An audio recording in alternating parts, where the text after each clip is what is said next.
Hello again, and thanks for joining us online. I'm Tom Abrams. The officer who survived a deadly HPD chopper crash is improving in the hospital today. Tactical Flight Officer Jason Knox and the pilot, Senior Officer Chase Cormier, were assisting a call about possible bodies in a bayou when their helicopter spun out of control and crashed yesterday. They crashed into the clubhouse of an apartment complex in North Houston. Knox was killed. Cormier survived with severe injuries. ABC13 reporter Deborah Wrigley spoke with a friend of Cormier.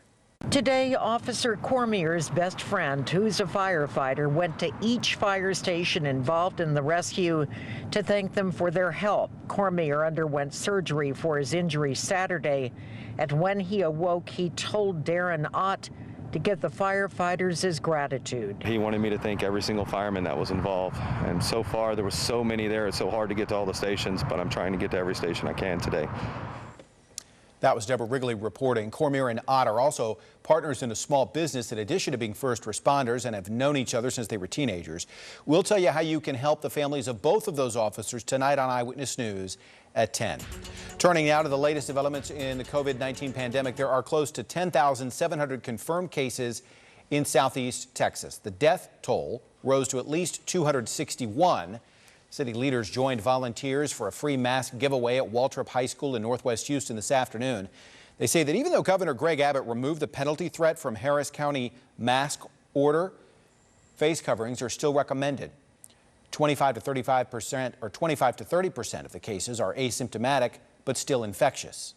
My daughter and I came upon a woman the other night who had just come out of quarantine after being positive. Her husband's been in the hospital for a month on a ventilator for 3 weeks, and they could not express enough that if you hadn't been touched that closely, you didn't have any idea how bad this was to go through. So I think all of us, if both people are wearing masks, the rate of passing infection is reduced to under 2% of a risk. Houston Mayor Sylvester Turner said that even though businesses are starting to reopen, people should be mindful the coronavirus is still here in Houston, though he does believe most people are being cautious. I do want to say that even since the May 1st order, it appears that most people are still kind of staying back, staying at home, still ordering curbside. So we just have to be very, very careful as we go forward.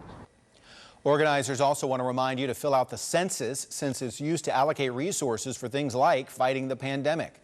Churches and other places of worship have been allowed to stay open given certain conditions during the pandemic because Texas considered them essential services. But some who chose to close their doors welcome parishioners back in person for services today for the first time in weeks. ABC13's Micah Hatfield has more. When the church bells rang Sunday at 11, the chapel of St. Vincent de Paul Catholic Church was filled for the first time in weeks. It's exciting, finally. But it was not filled to capacity. The church followed Governor Abbott's ruling and only allowed 275 people inside. Typically, I come 3 or 4 times a week, and so it's really been a difficult transition.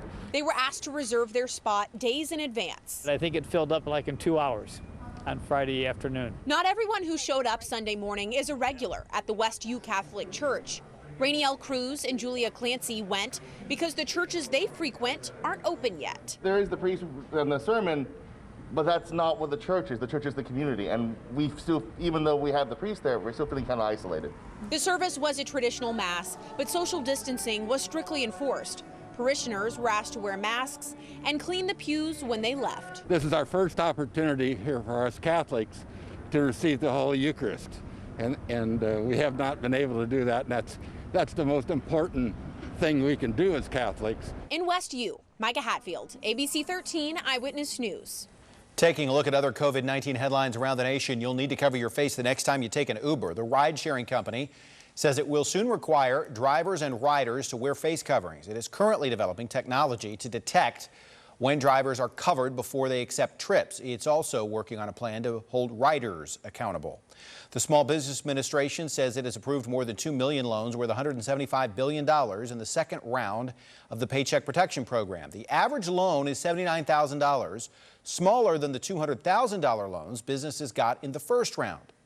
And the governor of Ohio believes he went too far by mandating people wear masks in stores. Mike DeWine rescinded the order last week because he said Ohioans didn't want the government telling them what to do. Stillwater, Oklahoma had to reverse a similar mask order over threats of violence there. We certainly appreciate you joining us online at ABC13.com. We will see you tonight for Eyewitness News at 10 on television and online.